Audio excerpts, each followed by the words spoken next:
అందరికీ ఇప్పుడు నేను ఏం చూపిస్తున్నాను అంటే కొన్ని బేబీ ప్రోడక్ట్స్ యూస్ఫుల్ అయ్యేవి మస్ట్ అండ్ షుడ్ మన దగ్గర ఉండాల్సినవి. ఏంటంటే మనం పిల్లలకి స్నానం చేయించిన తర్వాత nose part and then ear parts చెవులు క్లీన్ చేస్తాం కదా, ఆ టైంలో వాటర్ ఉంటుంది కదా, ఇలా ప్రెస్ చేసేసి ఇది నోస్ కానీ చెవుల దగ్గర కానీ పెట్టేసి ఇలా ప్రెస్ చేస్తే వాటర్ ఖచ్చితంగా వస్తుంది. మస్ట్ అండ్ షుడ్ ఇది ప్రతి ఒక్క మదర్ దగ్గర ఉండాలి. నాకైతే చాలా హెల్ప్ అయిపోయింది. ఇది వచ్చేసి వాడి చిగుళ్ళు క్లీన్ చేసేదన్నమాట. ఇది కూడా బాగా హెల్ప్ అవుతుంది. నాలుక మీద ఏమన్నా వైట్గా అంటే మదర్ ఫీడ్స్ అప్పుడు ఖచ్చితంగా మందం చేసింది అంటారు కదా, అప్పుడు ఇది నాకు చాలా హెల్ప్ అయింది. చాలా స్మూత్ ఉంది, ఏం ప్రాబ్లం లేదు.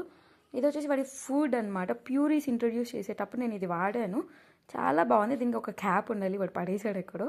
ప్యూరీస్ మనం అవన్నీ వాళ్ళకి ఇంట్రొడ్యూస్ చేసేటప్పుడు ఇంకా ఆ గిన్నెకి స్పూన్కి వాళ్ళ మూతికి ఏం అవ్వకుండా ఇది చాలా బాగా హెల్ప్ అవుతుందండి. ఒక్కసారి ట్రై చేయండి, మస్ట్ అండ్ షుడ్. ఈ 3 థింగ్స్ మాత్రం ఎవ్రీ మదర్ దగ్గర ఉండాలని నా సజెషన్ అయితే మాత్రం.